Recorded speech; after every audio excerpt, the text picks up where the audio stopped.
Nathan Zegura here with another playoff edition of the 2-Minute Drill brought to you by University Hospitals. Today we're going to look at the critical matchups in the Browns-Steelers wild card game, and we're going to start in the trenches because I think that's where the critical battles are going to take place, especially when the Browns have the ball. First of all, we're talking about pass protection, and that is going to be critical for the Browns against this Steelers team. The Steelers led the NFL in sacks this season, and they're led by Defensive Player of the Year candidate T.J. Watt. Now, Watt started his career 6 games. He had a sack in each of the first 6 games he played against the Cleveland Browns.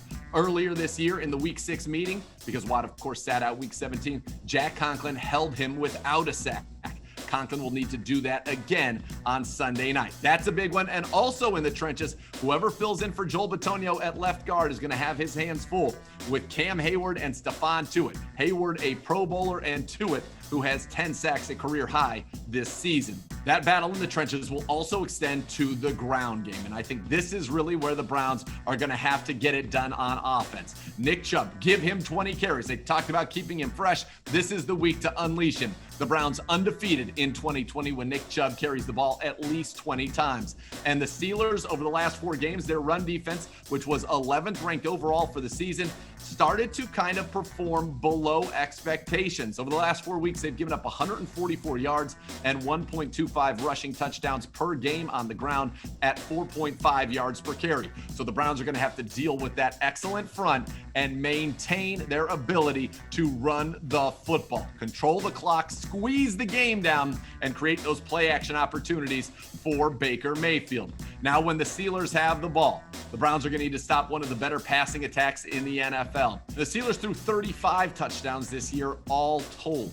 30 of the 35 passing touchdowns this year went to wide receivers. 9 to Chase Claypool, 9 to Juju Smith-Schuster, 7 to Deontay Johnson, and 5 to James Washington. And that matchup of the Steelers wide receivers, and remember, that first 3 that I mentioned, Claypool, Johnson, and Juju Smith-Schuster, all had over 800 yards receiving, all a minimum of 7 touchdowns.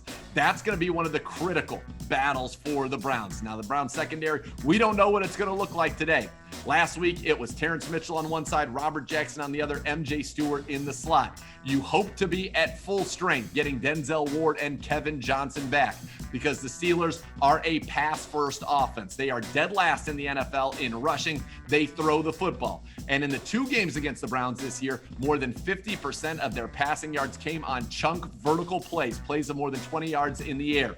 Denzel, Money Mitch, Kevin Johnson, if that's your trio, have got to limit those vertical passes. And when the ball is thrown quickly, as Ben Roethlisberger liked to get it out faster than any quarterback in the NFL this year, they must tackle. Limit the yards after the catch, limit the vertical passes. That is going to be so important for Joe Woods' defense on Sunday, because getting to the quarterback, getting to Ben Roethlisberger, pressure, always important, but difficult. The Steelers allowed the fewest sacks in the NFL. So I think when the Browns have the ball, it's about the line of scrimmage, how that line holds up, enabling Baker Mayfield to have time to throw and enabling Nick Chubb and Kareem Hunt to run. And then when the Steelers have the ball, it's trying to pressure Ben Roethlisberger, but more importantly, it's going to be the coverage, dealing with one of the most talented receiver trios in the NFL.